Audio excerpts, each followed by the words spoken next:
Before jumping into today's video, I do want to give a little disclaimer. So obviously the things I'm about to mention are things that I have mentioned plenty of times before, but we do have a decent amount of new subscribers on the channel. So please be mindful in the comment section. Even though this video might come off as repetitive to some of you old-time viewers, there's a lot of new viewers that are least likely to go back to the old videos. And also keep in mind that I am a creature of habit. If something works for me, I'm going to keep that product and I'm going to keep mentioning that product because it's working. So the first product that I want to talk about is something that I've been talking about for a while, and that is our bidet. I know everyone's sick of me talking about it, but didn't realize how amazing it was until we bought one. I had to have an open mind when it came to a bidet because I didn't grow up with one. I never seen one, so it's not as common as it is like in Europe and other places in the world. You know, in the US, we still are very old school. People are still just using toilet paper, which is okay. You know, if that's you, then, you know, do you. But for us and our budget, having a bidet has cut our toilet paper budget more than in half. We do still have toilet paper, but we don't buy it as often because we only use it to dry. So, you know, you put the bidet on, clean yourself down there or you're behind, and then you take a tiny bit of toilet paper to dry those areas, and then that's it. When we were using just toilet paper, we would use a lot of toilet paper in order to get somewhat clean from back there and also down there. It's not as clean as you think you're getting as clean. I hope I'm making sense. It's not as hygienic as just, you know, as using a bidet. There's also some people that use wipes. Again, very, very expensive to constantly purchase wipes, toilet paper, things like that. So we bought a bidet. It was like 30 bucks. Sometimes this particular bidet goes on sale for $19.99. Very, very inexpensive, super easy to set up. Again, we live in a apartment building, so I was very skeptical to get a bidet. Sometimes my fear holds me back from doing a lot of things, including with this job. My fear holds me back a lot. I'm glad my fear didn't hold me back when it came to getting a bidet. I know that sounds so drastic, but you would be amazed on how fear can dictate your entire life. Even the smallest things like getting a bidet because you're afraid that the landlord's gonna kick you out because you're messing with the pipes, when that's not the case. It doesn't ruin any of the pipes. It doesn't do anything to the toilet. It's perfectly fine, and you can put the toilet back to normal when you move out. It's super easy to clean too. I want to put that out there. A lot of people think bidets are hard to clean. It has a self-cleaning little button, and then you can just wipe it down. I make my own antibacterial spray, but it works great to sanitize the toilet and the bidet. I do that once a week to make sure everything's nice and clean. And yeah, it's just one of those products that if it was to break, or if one day we were to have a second bathroom. I've never been in a house that has a second bathroom. It's always been one. Or apartment, I should say. I've never lived in a house. I've only lived in apartments. But yeah, I would purchase a bidet, no questions asked. They're super inexpensive, and I see all the benefits of having one. You save money when it comes to your toilet paper bill, your wet wipe bill. You also are 10 times, 20 times cleaner than just using plain old toilet paper. Next product that I have been using forever with all of the phones that I have had throughout this 7-year minimalist journey is the it's like the fake version of the OtterBox case. Well, not fake, but it's the replica version of the OtterBox case. The brands are, I think it's Unicorn Beetle or was it Poetic. There's 2 brands on Amazon, that's what they're called. Simply purchased the Unicorn Beetle back in, I think it was when I got the iPhone XR, when my iPhone 6 Plus died. That's the phone that I was filming all my YouTube videos on for the first year of YouTube. It's crazy to like think back that I used to film all my videos on a phone,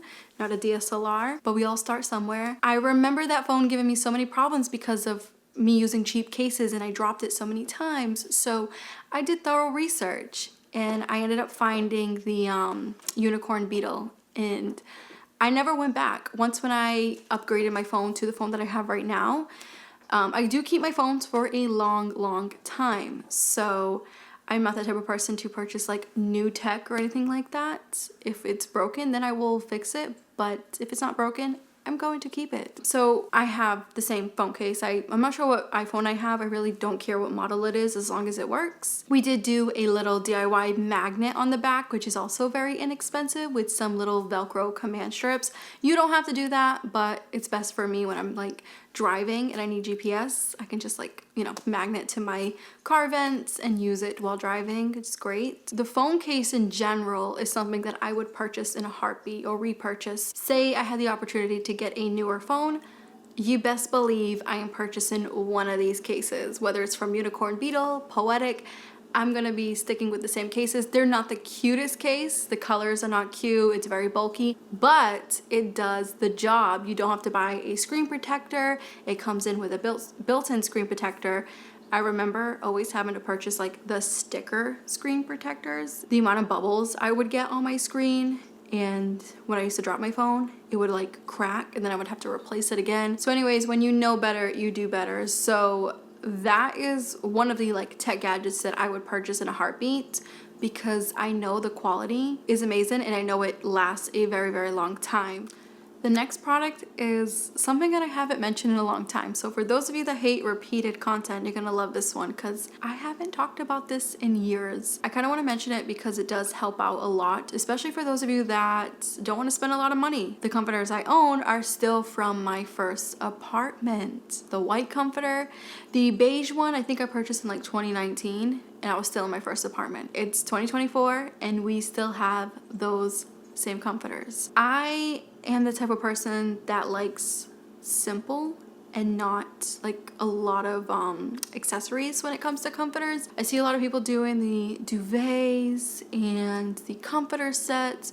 Don't get me wrong, I made huge mistakes when it came to comforter sets back in the day when I was younger, and also when I got my first apartment in 2017.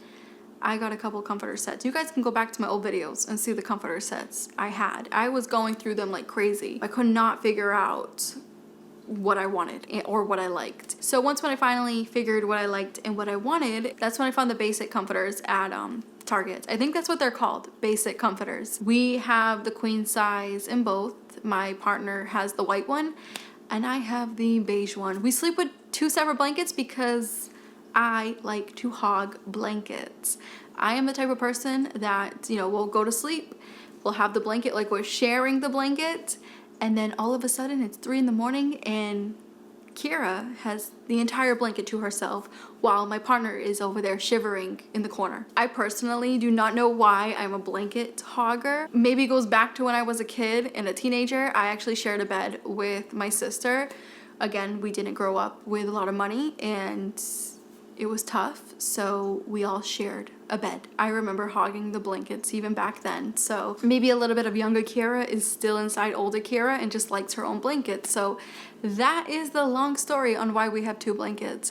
But it works out because they're only $20 each. Well, $20 when I bought them. They're probably like $25 now, or $27 if you want to include inflation. Needless to say, they're a lot cheaper than getting a fancy duvet or a fancy comforter that's made out of like Egyptian cotton, or you know those fancy comforters that you see at like, I don't know what stores, Crate and Barrel, something like that. These are cheap and they're still high quality. So that is something that I would repurchase in a heartbeat. And to be honest with you guys, my partner has seen how amazing the quality is of those 2 blankets and he purchased a bunch of those for his Airbnb units. Goes to show that it is well worth the price. I know sometimes when you buy cheap, you get cheap, but not in this case. Next thing I want to mention is the water fountain I have for Milo and his food bowl. When it comes to his water fountain, I struggled, just like any cat parent, dog parent, like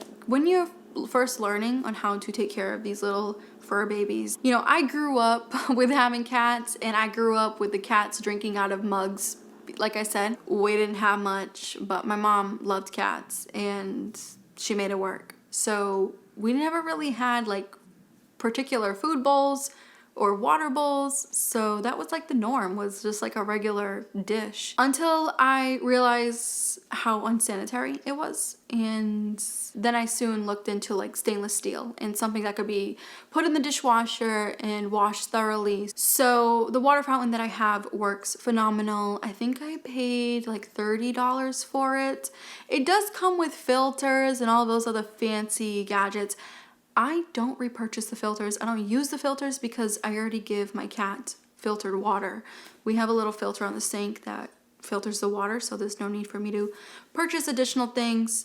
When it comes to cleaning this stainless steel fountain, the whole thing goes into the dishwasher except for the motor. The motor you just simply hand wash yourself.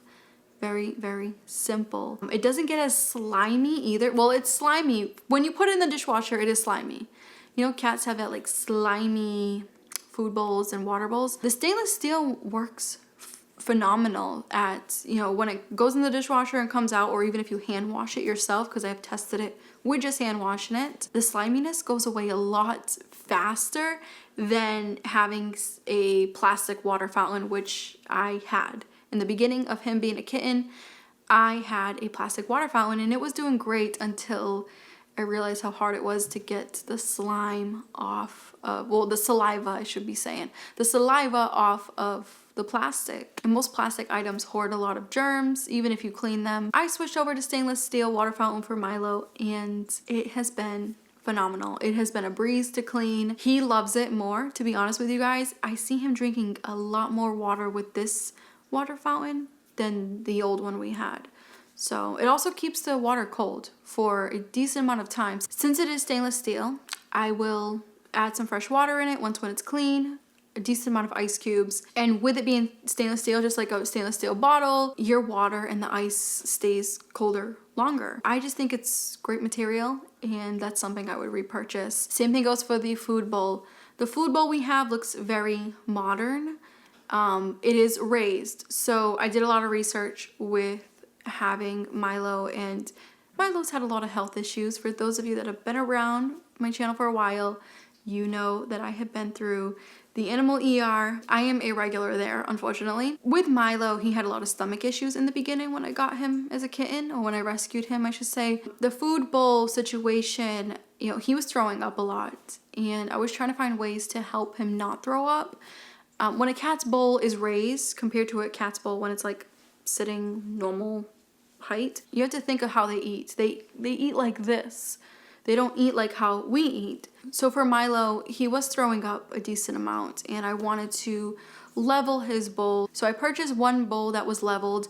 Unfortunately, that bowl, it was cute looking. It just didn't last long. It chipped like within a couple months. So I had to go back to the drawing board and find a durable lifted cat bowl. And I finally came across this one. Even though this one has a few scratches on it, it does get scratches from time to time. Milo eats his wet food in there. It's still perfectly fine. It hasn't chipped and I have dropped it numerous times. So it's very durable. He doesn't throw up anymore with eating. He really, really likes that bowl. It's just one of those things that I would repurchase in a heartbeat because I know it works. So we've owned that bowl for 2 years now. Milo is 3 years old. So it was a lot of trial and error the first year of having Milo when it came to the food bowl situation and the fountain situation. So I'm glad that I came across two products that work great together. And the last thing that I want to mention, again, older model, because I have owned this product since I think the end of 2018. So since my first apartment, that is my Dyson. It's a Dyson V8. I actually have it in the corner charging. I use this all the time. I will say there is a big con. The charge doesn't last. It lasts about maybe 15 minutes, maybe 10 minutes sometimes. The charge sucks, not gonna lie. Well, the battery sucks, not gonna lie. But the overall product of the Dyson is phenomenal. I have tried so many vacuums, especially with the amount of odd jobs that I have had when I was in my 20s and teenage years. From fast food restaurants to cleaning banks at night to being a full-time waitress and dishwasher at a nursing home, you best believe I had my fair share of trying out a ton of different vacuums when it came to cleaning up the places that I was at or worked at. And I never came across a Dyson until my sister bought one in 2017. I'll never forget the day I vacuumed her whole place with it because I was just amazed on the quality. Once when I seen that the vacuum worked really, really well for her, I was like, you know what? I'm gonna save up, and when I get the money, I'm gonna get one for myself. I waited until the end of 2018 and I purchased this one on sale. I paid, it was like around $128. It was really cheap, like $128, $130. I remember like rushing to Best Buy to grab it because I seen like a flyer in the break room at work that it was on sale, and I rushed to Best Buy after work. I grabbed the last one and I never looked back. I have it since. It's great. I did purchase new filters for it to keep it going. I switch out the filters every 6 months to keep it smelling good and doing its best job with, you know, cleaning things and just making it run really well. That's another thing that I want to emphasize on is when the things that you own, treat them with respect, care for them, because when you care for something that you own, like for example, the camera that I'm filming on right now, this has been my first camera ever in my life. This camera is from 2018. I'm still filming on it. It doesn't have the best picture quality compared to the new cameras nowadays, but it still gets the job done. And the reason why I still have it is because I take care of my things. Same thing goes for the car that I drive. It is old. It has a lot of miles, but she still drives great. I take good care of her. Whenever she needs an oil change, I bring her to the mechanic right away. If the check engine light comes on, I'm calling, make an appointment right away, just to take care of what I own so I don't have to constantly keep replacing these things. I've dealt with not taking care of my cars, not taking care of my phones when I was a teenager, early 20s, and I paid for those mistakes. So when you have something nice like a Dyson, they are very expensive. I think this same model is going for like $300 to $400 these days, which is crazy because it's an older model. Change the filters. The filters are very cheap. I get aftermarket filters. They still fit great, very inexpensive. Like I said, I switch them every 6 months. I do a nice deep clean with the Dyson. You don't have to do a deep clean every month. I know that's tedious, but I just do it, you know, every 6 months, so twice a year. So that's how I keep most of my items lasting a very long time, because I take care of my stuff. So it's like that old saying, if you take care of your stuff, they will take care of you. I think that's how it goes. Anyways, you guys, I hope you enjoyed this video. Let me know down below, what is that one item that you would repurchase as a minimalist?